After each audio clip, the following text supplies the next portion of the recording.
Kia's minivan is going through a metamorphosis. For 2022, Kia has updated its minivan so much that it now has a new name. The Carnival. The Kia Carnival replaces the Sedona with new styling, a new powertrain, and a stunning new interior. The new minivan even has an SUV look to it, which is no accident. Not only are SUVs in general all the rage right now, but Kia is currently riding high on the success of the Telluride SUV. The result of all this newness? The Kia Carnival SX Prestige is luxurious, powerful, and honestly, verges on looking cool. Curious on whether or not the Kia Carnival is right for your needs? I've been driving one for a while now to find out. Note, this is the Kia Carnival SX Prestige, which is the highest end model of the Kia Carnival. I'll do my best to note the differences between the models as we go. Thanks so much for watching this video, and please hit the subscribe button and like the video if it was helpful to you. It really helps support my work, and I would appreciate that support. The Kia Carnival SX Prestige still looks like a minivan, but it looks really nice for a minivan. And depending on the angle you look at it from, you might mistake it for a new Kia SUV. That's especially true at the front, thanks to the slim headlights and classy looking grille that's very reminiscent of the Telluride.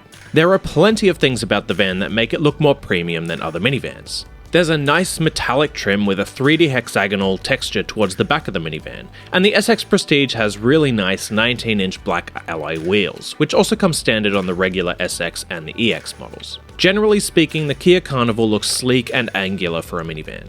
Minivans tend to look like giant bubbles, and whilst just by way of being a minivan, the Carnival still has some of that, it manages to avoid a lot of that uncoolness with angular lines, a sculpted body, and premium touches. The doors are powered and can be opened simply by pulling the handle. The key fob is pretty well designed too. You'll get buttons to open each of the doors along with the trunk. Handy. The interior is where things get really luxurious, especially on this SX Prestige model. On the SX Prestige, you'll get a nice brown leather interior throughout with nice stitching and a relatively comfortable feel. There are plenty of USB ports dotted around the car, though unfortunately there are no USB-C ports, which seems like a pretty big miss from Kia. At the front, you'll get a wireless charger and plenty of little storage spots for things like keys, wallets, and so on. The controls at the front are a mix of physical buttons and touch controls, and while the touch controls can be sometimes a little finicky, I generally found that I got used to the overall layout pretty quickly. Everything is easy to access and reachable. The seats in the front are both heated and cooled, and there's a heated steering wheel, which is very handy in the winter. The heated wheel is only available on the SX Prestige. Perhaps the second row in the SX Prestige is the most comfortable seat in the house. In this particular model, you get the VIP lounge seats, which offer the ability to recline and even have leg supports. Unfortunately, you'll only get that on the SX Prestige. The third row is a little hard to access at times, and there isn't a ton of room back there, but there's easily enough for a few kids and adults on shorter trips, or shorter adults on longer ones. Speaking of longer trips, this minivan offers a ton of space. With all three rows up, you'll get 40.3 cubic feet of space. However, you can fold down the third row and even remove the second row for more space.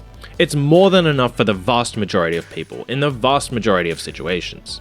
The infotainment system on the Kia Carnival is actually not bad. Now, it's definitely still not the best designed interface out there, but one of the things I love about it is that it's quite responsive. That means that it reacts to touch without delay. You can swipe around and tap buttons, and honestly, it verges on feeling like a smartphone. The interface generally offers a range of controls that you might find handy. For example, you can enable a view that shows the passenger seats, letting you see what the kids are doing without having to constantly turn your head. You'll also get all the basics, like navigation, however I generally stuck to using CarPlay for that. The interface supports Android Auto and CarPlay, however unfortunately you'll have to use them through a wired connection. That's a little unfortunate given the fact that most modern cars offer wireless CarPlay and Android Auto support these days. You can also use the interface in split screen mode to display CarPlay and some information from Kia's interface, which is nice. Infotainment extends to the back too. There are two screens in the back for passengers, and those screens have HDMI ports built right into them, along with support for phone screen mirroring and apps like Netflix and YouTube.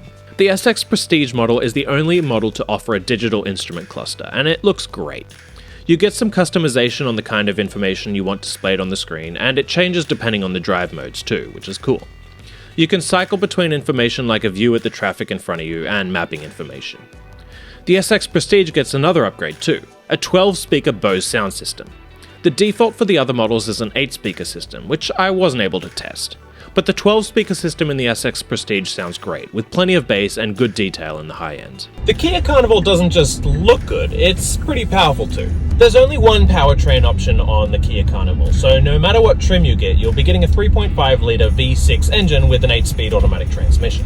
The car is a front-wheel drive, and unfortunately there's no option for an all-wheel drive, which is pretty frustrating. Gas mileage is 19 miles per gallon in the city and 26 miles per gallon on the highway.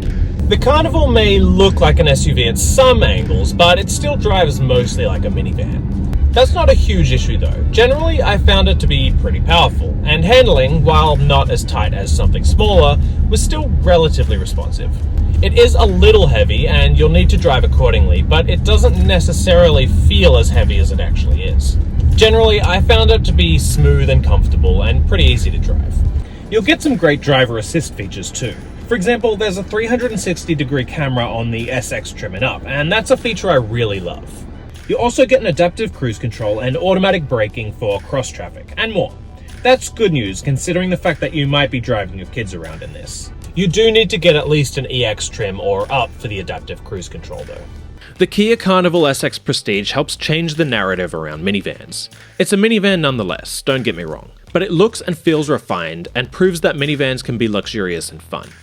I do wish you could get it in all-wheel drive, but if that's not something that's important to you, you'll love what's on offer by the Kia Carnival, especially if you go for the SX Prestige.